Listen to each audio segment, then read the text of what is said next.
Canadian Prime Minister Mark Carney says a proposal for a new oil pipeline in Canada is highly likely. His words. Former Energy Secretary under Donald Trump, Dan Brouillette, joins me now. So, Dan, if it happens, and that's a big if, what does that mean for American energy? The East-West Pipeline, a project that might appear to be a domestic infrastructure effort by Ottawa, is in reality a signal. With every weld placed and every kilometer completed, what the United States hears is not just construction, but the sound of losing control. For decades, Washington got used to Canada's crude flowing south, a setup that allowed the U.S. to regulate, distribute, and profit from its intermediary position.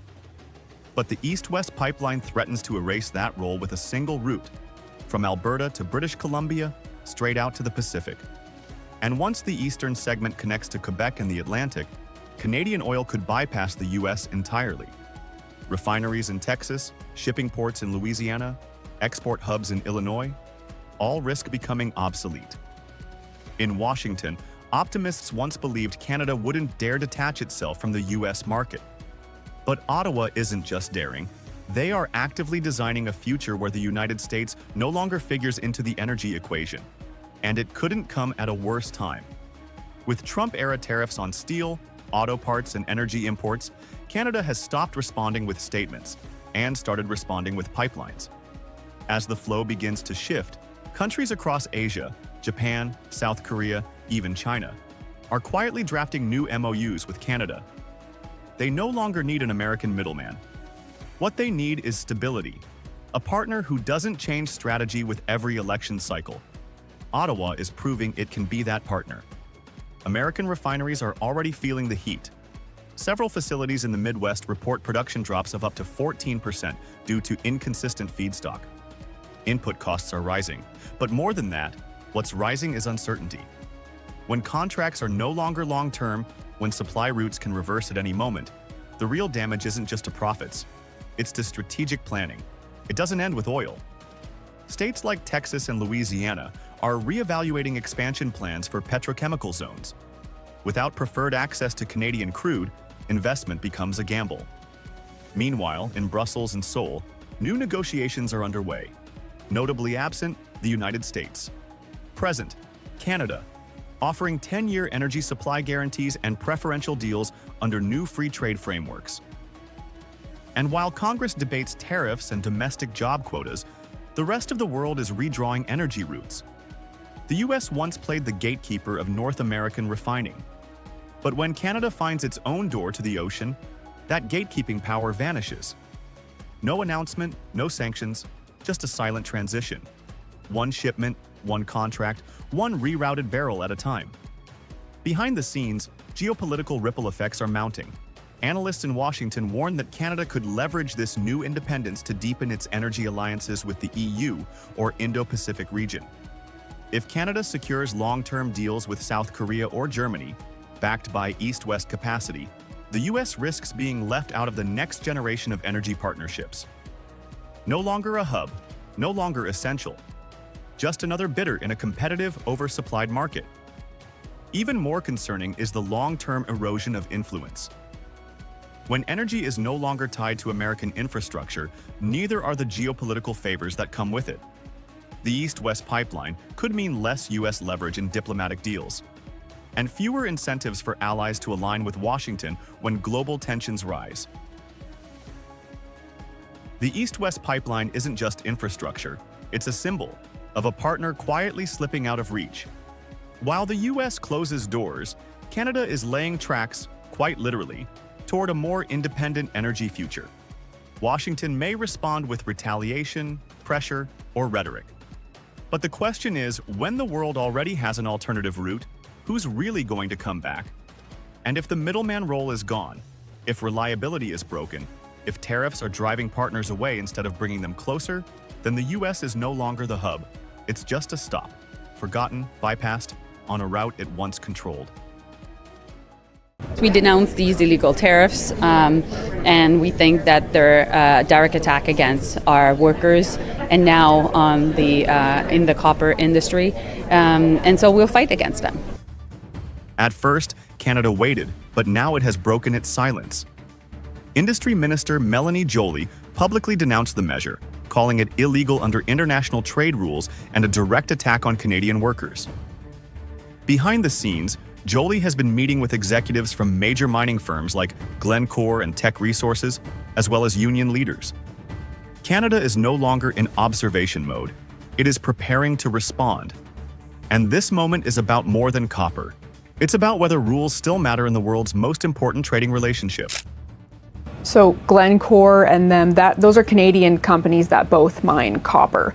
A tariff to this critical mineral would be a blow to Canada. The anger is rooted not just in economics, but in disruption. Canada exports a significant volume of copper to the US, and for regions like Quebec, that trade is tightly linked to jobs and production. Even provinces that sell more to Asia are now caught in a cycle of volatility. For producers, it's no longer about adjusting to new policies. It's about navigating a climate where long-term planning is nearly impossible, and where every morning could bring another shock. For the Trump administration, disruption is the point. The copper tariff, like the steel and aluminum tariffs before it, is being imposed under Section 232 of the U.S. Trade Expansion Act, on the grounds of national security. But few believe copper from Canada threatens U.S. security. In fact, many experts say the real target is China, the world's largest supplier of refined copper. By hitting all exporters equally, the U.S. creates a broad web of pressure. The goal is simple: force countries to sign new bilateral trade agreements, or risk being left out entirely. This tactic now has a name in Washington: Liberation Day tariffs. Over 20 countries have received letters warning them of impending duties. Even allies like Japan and South Korea weren't spared. Canada was, for a time, left off the list. But with the copper tariff now confirmed, it's clear: no one is fully safe. And for Canada, this tariff lands in the middle of a fragile negotiation. The idea here for Canada is just to get back to respect for the trade agreement that President Trump himself negotiated, in his first term. As the U.S. pushes forward, Canada is shifting from patience to preparation. Ottawa's approach has not been loud, but it has been deliberate. Over the past 2 weeks, Canada has ramped up internal consultations across ministries, provinces, and industries, especially in regions like Quebec and Ontario, where the impact could be immediate. Minister Joly's meetings with Glencore and Teck Resources weren't symbolic. They were the start of response planning, and that planning now comes with a clear timeline. Canada has tied its response to July 21st, giving both sides less than 2 weeks to find a resolution.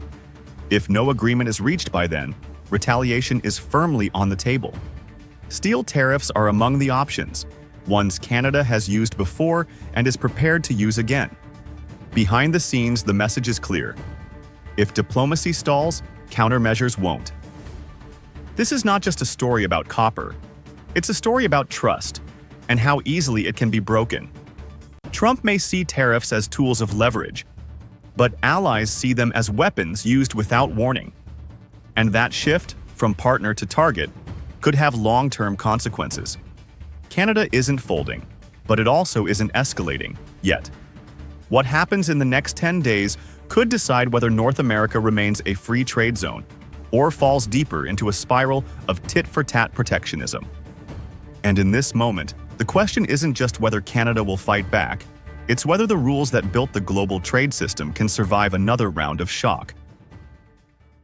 The bottom line is a new east-west coast pipeline in Canada is good for Canadians, it's good for world markets in that we have access to more supply. But I think you have to look at this through a political lens. Canada is in a tough situation. There was once a belief in Washington that oil was immovable. You could change governments, tax codes, or trade agreements, but the oil would stay. Yet 2026 is proving something else entirely. You don't need to move the resource. You just need to move the pipeline. The East-West pipeline doesn't just carry crude, it's carrying leverage, revenue, and a shift in global power. When the first phase of the pipeline officially entered operation in April 2026, the world didn't look to Washington. They looked to British Columbia, not to negotiate with the United States, but to sign deals with Canada. In Tokyo, executives from JERA, Japan's largest energy importer, signed a 10-year crude oil purchase agreement worth over $22 billion with Canadian suppliers. In Seoul, the South Korean government resumed bilateral energy trade negotiations with Ottawa, the first such talks since 2015. And in Brussels, the European Commission began drafting preferential tax frameworks for crude from reliable partners, a phrase that no longer refers to the United States. Meanwhile, ports in Louisiana and Texas reported a sudden 17% drop in outbound oil shipments year on year. There were no embargoes, no bans, just contracts that quietly expired and were never renewed. The situation was even more severe in the American Midwest. In Illinois, the region's largest refinery was forced to slash production by 23% due to inconsistent crude supply from Canada. Alternative sources from Venezuela and Brazil arrived late or over budget. Meanwhile, Japanese and German refineries reported on-time deliveries of high-grade crude from British Columbia. Every shipment on schedule, every shipment reliable. Pressure mounted quickly in Washington. The Office of the U.S. Trade Representative convened emergency hearings with energy associations to devise ways to restore trust with Canadian counterparts. But Ottawa's message was brutally clear. Partnership is built on consistency. Right now, the U.S. is not consistent. America First, once a winning slogan for squeezing deals and setting the rules, is now a weight tied around America's negotiating neck. With an independent export corridor in place, Canada no longer needs to route its oil through Texas. It goes west, and the rest of the world follows. In response, Trump and his trade advisors floated the idea of retaliatory tariffs on Canadian oil equipment. But that only accelerated Canada's pivot to European and Japanese technology. Within the first 6 months of 2026, investment from Norway and Germany into Canada's energy automation and emissions reduction tech had more than doubled. While Canadian operators upgraded to smart monitoring systems and EU-certified refining modules, U.S. oil infrastructure faced a crisis of its own. Maintenance delays, parts shortages, and plummeting overseas demand. What used to be called a trusted neighbor was now an unreliable, unpredictable actor in a high-stakes global supply chain. Behind closed doors, Washington's allies began hedging. In Seoul, policymakers reclassified U.S. energy supplies as Tier 2, a quiet but telling downgrade. In Berlin, Canadian crude began receiving green import credits, while American suppliers faced new inspection protocols. And in Ottawa, ministers spoke not of countering U.S. pressure, but of building immunity to it. The East-West pipeline had done its job, not just as infrastructures, but as a geopolitical firewall. This shift didn't come overnight. It wasn't explosive. It was slow, methodical, a silent rerouting of global trust, away from Washington toward a partner with fewer surprises. The United States is no longer the energy transit hub. It is a detour, tolerated, not preferred. And in 2026, the world has found its alternative, a Canada that exports directly, negotiates bilaterally, and no longer asks for American permission. The question now isn't, will the U.S. lose its central role? It's, now that it's been replaced, how will it survive in a new energy order? One where there is no middleman, no privilege, only reliability. Because in this new world of oil, the buyer doesn't care about power, they care about who shows up. On time, every time.